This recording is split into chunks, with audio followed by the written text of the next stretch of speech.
solemnly swear that I will support, protect, and defend the Constitution and government of the United States and of the state of Florida, that I am duly qualified to hold office under the Constitution of the state, and that I will well and faithfully perform the duties of Superintendent of Baker County School District, on which I am now about to enter. So help me God. So help me God.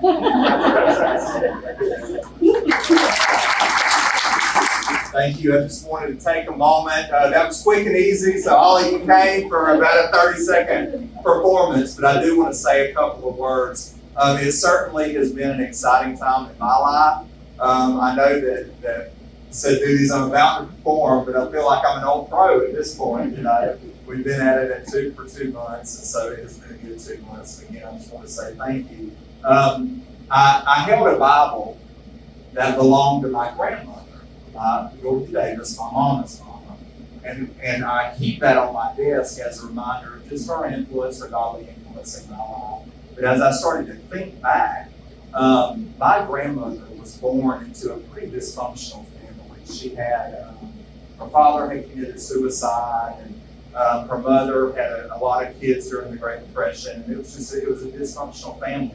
But what brought her out of that was the influence of educators in the Baker County Public School System. She was surrounded by neighbors. Their farm had Jimmy Burnson, who was school superintendent to the south, and Mr. Bob Burnson, who was county judge to the north.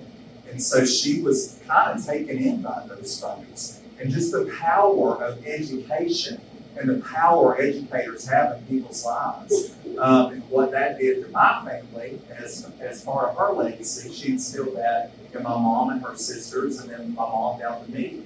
And then similarly, I think of my daddy's family. My granddaddy Milton had turned 18 in 1940, and he left to enlist in the service. He was in the Air Force.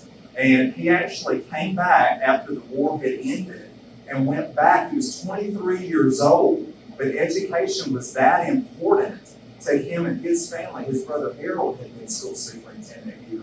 And it was that important that he was 22 or 23 years old. He came back to Baker County High School, or McLean Glen High School at the time, and finished his education and graduated from there.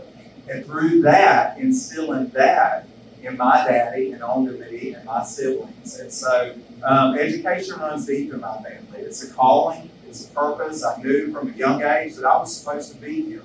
And God lined up those steps to make it happen. And so, like I just pledged before you all, that I will do everything to the best of my ability to do what's right for kids and steer us in the right direction. And so I just want to thank you all, to my family. Thank you for being here, my friends, my supporters, to my amazing staff. We are going to do good things. Good things have been done in the past. Thank you, Ms. Sherry, for being here. We've got a good school system. Now we're going to run, and we're going to continue to do good things and do what's right for kids. And so again, I just want to say thank you. I love each of you. And now we have some cake and some celebration.